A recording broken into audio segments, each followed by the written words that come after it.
welcome to Tiza Karaoke. Please subscribe down below and comment, and God will bless you. Today we are going to study about what happens if trauma is not resolved. What happen if trauma is not resolved? If you were exposed to toxic stress for a long period of time, then the consequences will also last long and they can become a hindrance in your life. If the stress, risks, threat that causes the trauma was only one event, then the symptoms will disappear slowly but certainly. It will also depend on your level of silence and all the way you deal with adversity. If you tend to worry a lot or are normally fearful, you couldn't stay traumatized for years.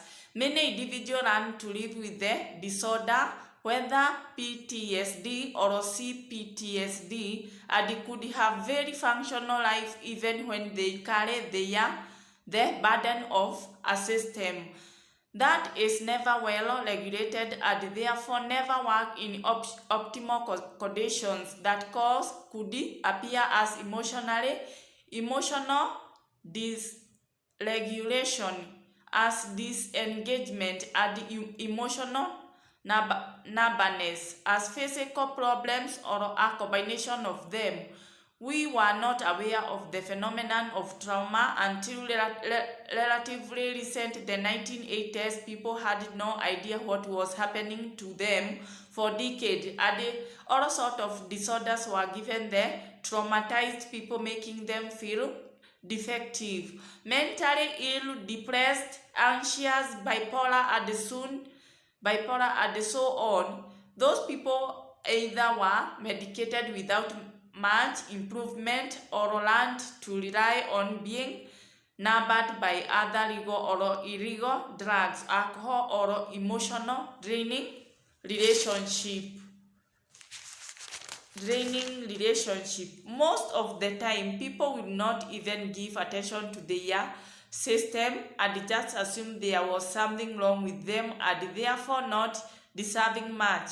What I mean is that people can live with the trauma for a very long time without clear dysfunction, but not some point the system breaks and many problem arises. Reading your question again, it may be the case of that you are using the term trauma to refer to the situation and not to the disorder. In that case, if the traumatizing situation doesn't end, the person just keeps getting sicker and sicker, and their nervous system get more and more dysregulated. There is no healing of trauma, PTSD or CPTSD until the traumatic stress and the dangerous circumstances disappear. Yes, welcome to Tiza Karaoke. We have talked about what happens if trauma is not resolved. What happens if trauma is not resolved? Please subscribe down below on my channel and you're able to learn a lot. Bye.